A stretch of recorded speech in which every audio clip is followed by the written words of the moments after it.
Depois de termos visto o vídeo sobre a concepção, vamos apresentar mais algumas curiosidades desse período. Parece muito fácil esse processo, porém, o espermatozoide enfrenta muitos problemas e obstáculos para chegar ao alvo, o óvulo. Em primeiro lugar, temos que pensar na distância que ele percorre. A distância entre o espermatozoide e o óvulo é de aproximadamente 15 a 18 centímetros, e ele é microscópico, então para ele essa distância é muito longa. Além dessa distância, nós temos a concorrência. São em torno de 200 a 500 milhões que estão competindo.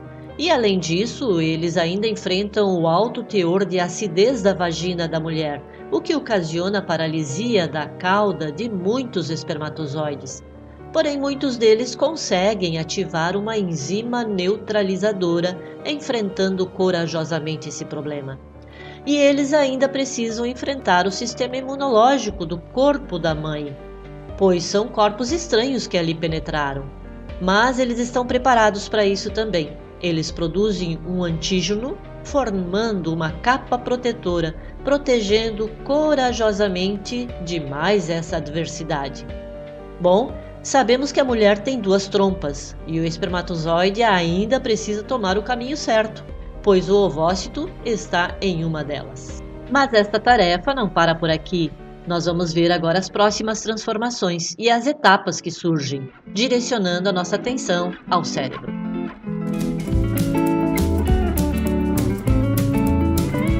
Estas 8 etapas do neurodesenvolvimento foram retiradas desse livro da Maria Aparecida Domingues, Desenvolvimento e Aprendizagem, o que o cérebro tem a ver com isso. Nesta videoaula nós vamos ver as duas primeiras etapas, a neurulação e a neurogênese.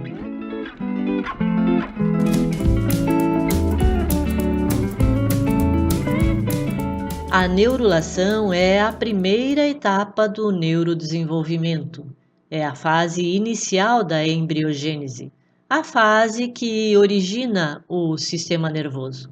Nesse período, o embrião passa por algumas fases, a fase da mórula, placa neural e tubo neural. Vocês viram através do vídeo da concepção que o óvulo, logo após ele ser fertilizado, ele passa por várias transformações. Passa pela fase da mórula, percorre todo esse trajeto até chegar no útero. Aqui no útero, agora em forma de embrião, ele vai fazer a nidação, onde ele se fixa então na placenta, no útero. Então, essa fase é muito importante e se inicia por volta dos 18 dias intraútero. E muitas vezes a mulher nem sabe que está grávida e o sistema nervoso da criança já está se preparando para ser formado. Esta é uma fase muito sensível e pode ser agredida por qualquer tipo de agente, até mesmo de ordem emocional.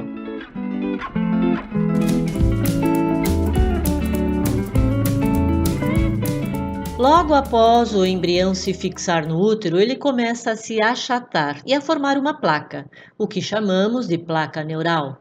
Essa placa começa a se dobrar, que podemos ver através dessas imagens. A placa vai se dobrando e essa dobra vai ficando cada vez maior até formar um tubo. No centro vai ficando uma cavidade oca e a placa vai se fechando, grudando, se fixando, enquanto que no centro vai permanecer essa cavidade onde se originará o sistema nervoso da criança.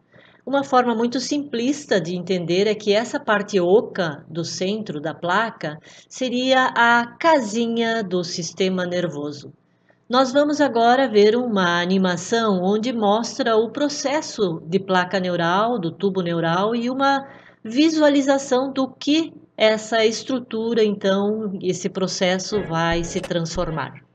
Percebam então a placa que comentamos. No lado direito nós vemos os dias aproximados que acontece cada processo e também o tamanho da estrutura.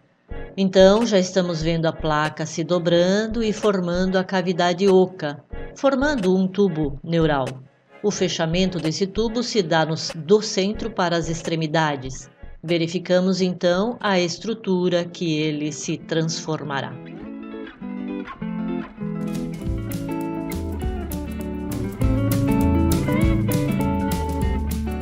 Nós vimos através da animação a perfeição do fechamento do tubo neural.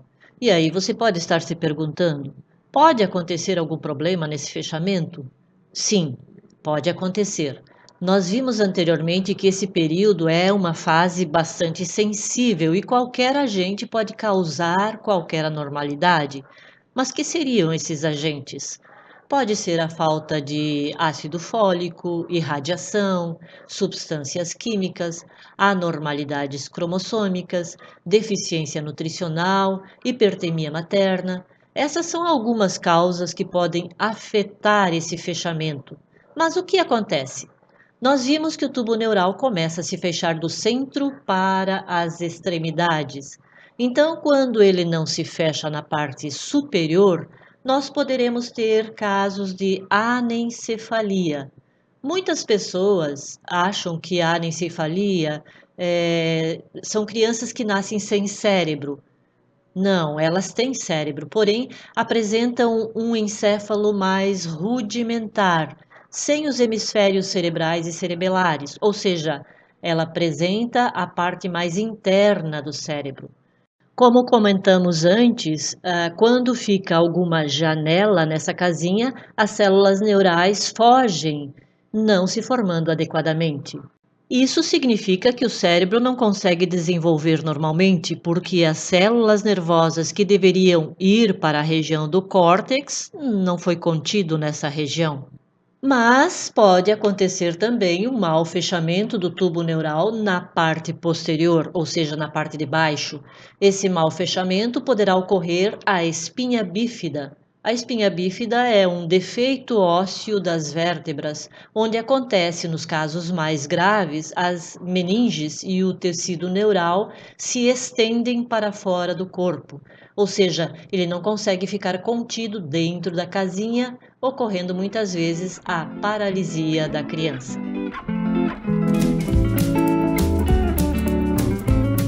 A segunda etapa do neurodesenvolvimento é a neurogênese. Essa etapa começa por volta de 1 mês intraútero. O que acontece nessa etapa?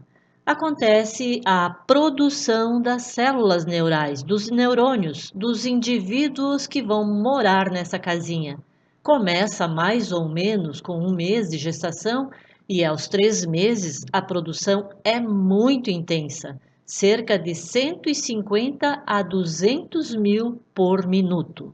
Até pouco tempo, os neurocientistas achavam que era somente nessa fase que os neurônios eram produzidos, mas hoje já se sabe que há regiões do cérebro que contêm células-mãe, ou seja, células-tronco, que continuam a produzir durante a vida adulta. As regiões já descobertas são do hipocampo, nos ventrículos laterais e no hipotálamo. Durante essa fase, assim como a anterior, também é uma fase bastante sensível, bastante vulnerável para o desenvolvimento e também pode ser prejudicada por agentes externos, físicos, químicos, mecânicos ou emocionais.